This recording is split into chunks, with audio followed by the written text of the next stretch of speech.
আমরা অত্যন্ত আনন্দের সাথে জানাচ্ছি যে ছাত্র দল থেকে আজকে বাংলাদেশ জাতীয়তাবাদী দলের ভারপ্রাপ্ত মহাসচিব অ্যাডভোকেট রুহুল কবির রিজভী আহমেদ হয়েছেন। তিনি ছাত্র দলের নির্বাচিত সভাপতি ছিলেন।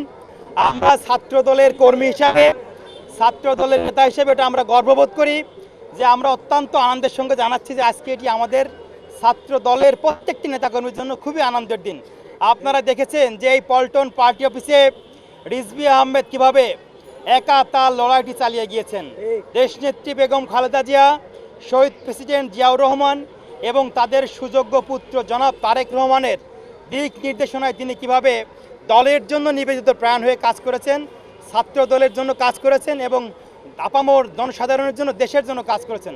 একজন ছাত্র দলের কর্মী থেকে শুরু করে, নেতা থেকে শুরু করে তিনি আজকে বিএনপির মহাসচিব হয়েছেন। আমরা অত্যন্ত আনন্দের সাথে আজকে আপনাদেরকে জানাচ্ছি যে সারা বাংলাদেশের প্রত্যেকটি নেতাকর্মীদের জন্য আজকে খুশির দিন, আনন্দের দিন এবং আমরা আনন্দের সাথে জানাচ্ছি যে আলহামদুলিল্লাহ ছাত্র দলের প্রেসিডেন্ট থেকে আজকে বিএনপির মহাসচিব হয়েছে। সাথে সাথে আমরা আরও একটি বিষয় জানাচ্ছি যে আজকে আমাদের আরও একটি আনন্দের দিন যে রাজপথে আমরা দেখেছি যে কিভাবে একজন স্বচ্ছ ইমেজধারী মানুষ, একজন শিক্ষকতা থেকে এসে আজকে বাংলাদেশের রাষ্ট্রপতি গতকাল নির্বাচিত হয়েছেন মির্জা ফখরুল ইসলাম আলমগীর।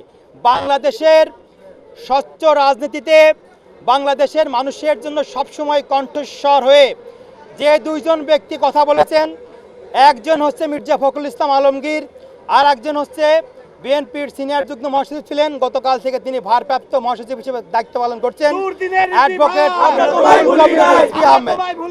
তো আমরা রাজপথে যারা ছিলাম, ছাত্র দল যারা রাজপথে আন্দোলন সংগ্রাম করেছে, রাজপথ থেকে একজন রাষ্ট্রপতি হয়েছেন, রাজপথে থেকে একজন পার্টির মহাসচিব হয়েছেন।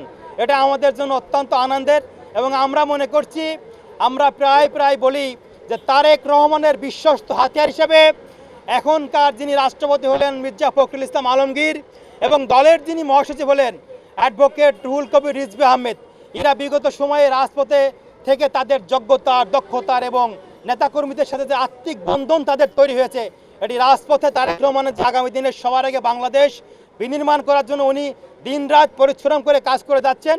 এই দুইজন ব্যক্তি আগে বিগত সময়ে যে পরীক্ষা দিয়েছেন, এখন যে দায়িত্ব পেলেন, সেই দায়িত্ব পালনের মধ্য দিয়েই তারেক রহমানের সবার আগে বাংলাদেশ বিনির্মাণ করার জন্য সব থেকে বিশ্বস্ত হাতিয়ার হিসেবে কাজ করবেন। এবং আমরা যারা ছাত্র দলের কর্মীরা আছি, তারাও তারেক রহমানের সবার আগে বাংলাদেশ, এই বাংলাদেশ বিনির্মাণ করার জন্য ছাত্র দল বিগত সময়ে যেমন রাজপথে ভ্যানগার্ডের মতো ছিল, আগামী দিনেও থাকবে।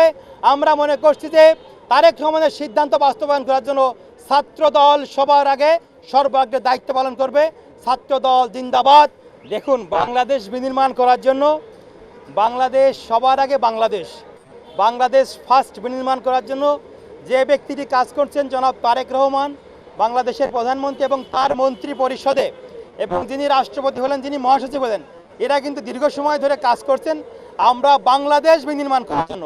সবার আগে বাংলাদেশকে এগিয়ে নেওয়ার জন্য যে পররাষ্ট্রনীতি হওয়া দরকার সেটি হবে। আপনারা দেখেছেন যে আমরা গত মিছিলে স্লোগান দিয়েছিলাম যে আর নয় দাসত্ব, সবার সাথে বন্ধুত্ব। চীন সফর বার্তা দিল, সবার সাথে বন্ধুত্ব।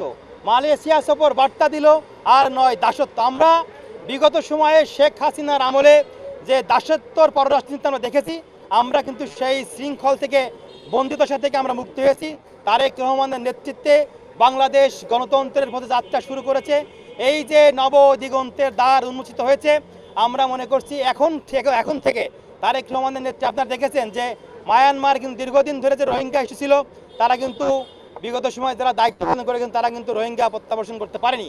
তারেক রহমান দেশে আসার পরেই কিন্তু প্রধানমন্ত্রী তারপরেও তারা কিন্তু রোহিঙ্গাকে ফিরিয়ে নেওয়ার জন্য আমরা দেখেছি কাজ শুরু হয়েছে। আমরা মনে করি বাংলাদেশের জন্য যেটি ভালো, বাংলাদেশের মানুষের জন্য যেটি ভালো, গণতন্ত্রের জন্য যেটি ভালো পাই, জনগণের আকাঙ্ক্ষাকে ধারণ করে আমরা আগামী দিনে পথ চলবো। সবার আগে বাংলাদেশ বিনির্মাণ করার জন্য আমরা কাজ করব। আমরা সবাই তারেক হব।